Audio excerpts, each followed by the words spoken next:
Mount Etna erupted again, and this volcano is in Europe, one of the most active volcanoes in the world, and in Europe also. And the eruption of it is just normal. It's just erupting. People in Sicily are playing there down there, playing the football. And yeah, this is a different setting than the volcano in the Hawaii or Canary Island. As you can see, is more ash and not much lava anyway.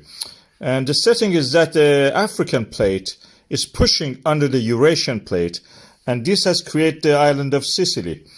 Is a volcanic island similar to this here that we can see is a subduction of the African plate, the oceanic part of it, down under the Eurasian plate. The resulting volcano is the Etna.